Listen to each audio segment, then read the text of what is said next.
Hello subscribers and YouTube watchers, what's up? This is Vibs from Slide Nerd over here. In this video, I'm going to talk about padding versus margin in Android. Now if you guys are from a web development background, you probably know these words very well, but otherwise, you have to see this video, right?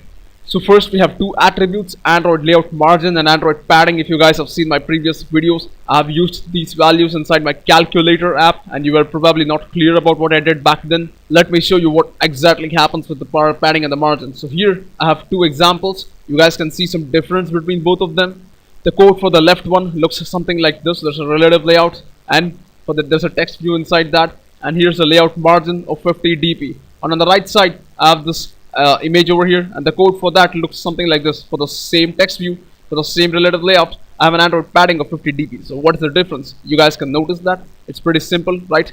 You have the space outside the text view over here in form of these four arrows, and here you have the space inside the text view from within the boundaries of the text view, right? That is the content, that is the text hello world, and the boundaries of the text view, this rectangle which you see, there's a space between them, and that's what padding is. So here, space outside the view between itself and its container is called the margin, and here space inside the view between the boundaries and its content is called padding. So remember, outside the view it's margin, inside the view that's padding. Very simple way to remember that. So what happens when you apply padding or a margin to a layout? Let's see the effect of that.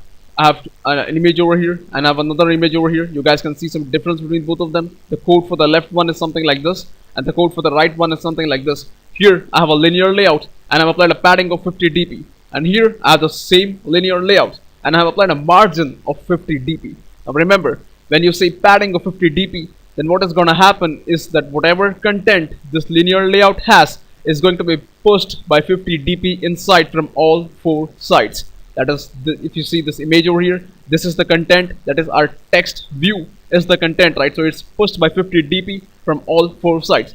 And when you have a margin of 50 dp, what is going to happen is that the layout itself is going to create a 50 dp space around it. That's what margin works like. So here, if you see this skin color structure on the rectangle over here on the screen, that is actually our linear layout. And when I say 50 dp, the linear layout itself creates a 50 dp space around it, which is not used right. Now if you guys have been seeing the last two slides carefully, you guys will notice something. Take a look at this. I have my hello world over here, there's a relative layout, and I have a margin of 50 dp for my text view, which means my text view is saying that, hey, stay 50 dp away from me. That's what it says, right? But here, if you see on the right side, I have the same structure which looks pretty same, but the code is completely different. Take a look. The linear layout has a padding of 50 dp. So in this case, it's the linear layout that is pushing the text view inside by 50 dp from all four sides because of the padding. And in this case, the text view itself is requesting that everybody stay away from it by 50 dp, and that's what the layout margin does. But they look the same, right? So remember, an Android padding applied to the parent looks the same as the Android margin applied to the child, if the values are the same for both of them, right? And remember this one very importantly.